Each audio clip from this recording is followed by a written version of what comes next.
So our morning show is about 6 hours long. And we would need all of that time and much more just to talk about all the movies, TV shows, and plays that our next guest has been in. That's right. Some of his most recent on-screen work includes Ozark, right, and the Yellowstone companion series 1923. Tell the world what happens when they cross me.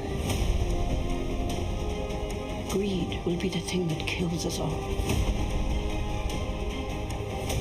Is she on the rainwater? Come with me. You're no god, Jacob Dutton! You attack my family, it's gonna be the last thing you ever do. Plus, he has like 9 upcoming projects.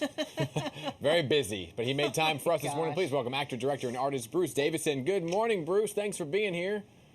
Good morning, guys. How are you today? Great. Doing well. What an honor to talk to you. And there is a lot to talk about, okay, about with the series 1923. So let's begin there, because I suppose we should tell everybody, if they're not caught up, there are potential spoilers we're going to talk about.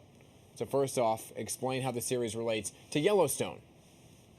Well, this is it follows 1883, which was quite successful last year, and it follows the Dutton family, and we really don't know where the progression is going.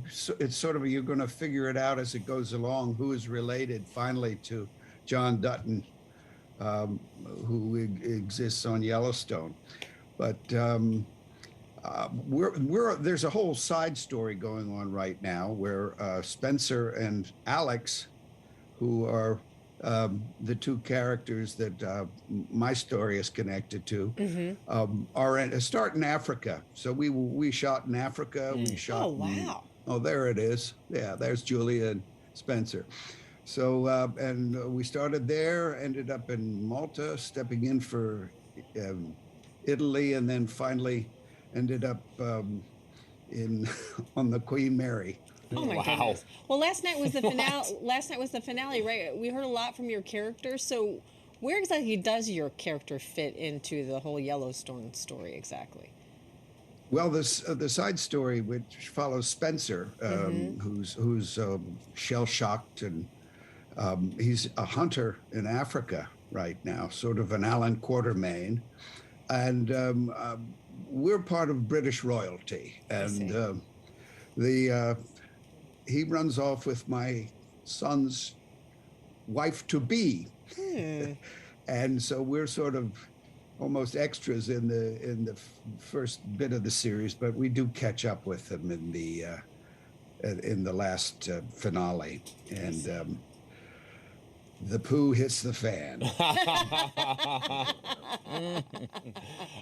So, Bruce, by the way, I'm such a fan of yours. I'm a fan of yours since you had like a guest appearance on the show called The Practice years ago. I loved it. Yes. It's fantastic. Another great writer. David E. Kelly? Taylor Sheridan and David E. Kelly are two of the greatest writers I've had the opportunity to work with. But I want to talk about this whole idea of the Western trend, right? Because there's so many Westerns that are kind of making a big comeback right now. So what do you think about that? I think there are only 5 stories. What Coleridge says, there's only 3 stories. But, every genre takes on a new aspect of it. The Western was kind of dying when I first came out of college. Yeah. And then they came along with the Wild Bunch, and that started everything all over again in a much more violent and gritty way than the Western was before. And everything old is new again eventually. So there are always going to be the stories told of the Westerns and the hospitals and all of that. Sorry, I just wanted to say it all depends on the character. The characters, if you care about the characters, if the characters take you on that journey, you can make it anywhere, really. Well, you've played plenty of different kinds of characters in your career. You have, more than 300 credits to your name? Do you have a favorite one, or one that maybe you're most recognized for? Do people talk about X-Men? I mean, there's so many. We could go on and on and on. Well, the generations sort of block it off. I remember anybody sort of my my age would remember Willard with the rats. Yep. Yeah. And then I didn't kiss a girl for 15 years after that in a film. So, and then something else comes along, and then Yeah. 1990, I was nominated for Longtime Companion. Yes. So that happened. And then the X-Men, Yeah. Nasty Senators. I think that sort of fed right into Ozark. Ozark, yeah. Yep. Pretty nasty senator on that. My gosh, Ozark was fantastic. Yeah. But you know, go ahead. No, you go ahead. I want to say, you know, because besides your credits, you know, it's like you have so much free time, right? That you're also a fine artist. So let's talk about some of your paintings as well, because you know, you got a lot of talent here. Look at Look at this. this. Oh my God. Yeah. Where do you find the time?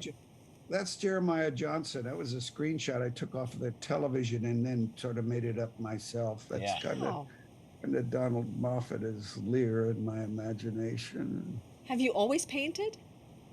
No. I started in college and then I stopped. And I was doing the Kane Mutiny Court Martial that Henry Fonda was directing, and he was a really wonderful painter and artist. And I showed him some of the stuff I did at college, and he said, "Well, why'd you quit?" And I said, "Well, I knew I could play Rembrandt, but I could never paint like him." And he said, "Well, that's what's wrong with your acting, because it's not about the result; it's about the journey. If you enjoy doing it and learn how to do it, then that'll be what feeds your soul." Yeah. So good. Because he says, "I'm never happy with anything I ever do or finish. You know, it's always a work in progress." So all of these are sort of just works in progress. Right. Well, Bruce. I'm kind of learning how to go along. Yeah, well, you are a was work of Clyde. art, for sure. Thanks so much for being with us Thank you. this morning. It was such a joy talking to you. And Well, thank you. you can see Bruce and more of him on 1923. The first season is now streaming on Paramount Plus. Thanks again. Great Thank to you. see you. Yes. Bye-bye.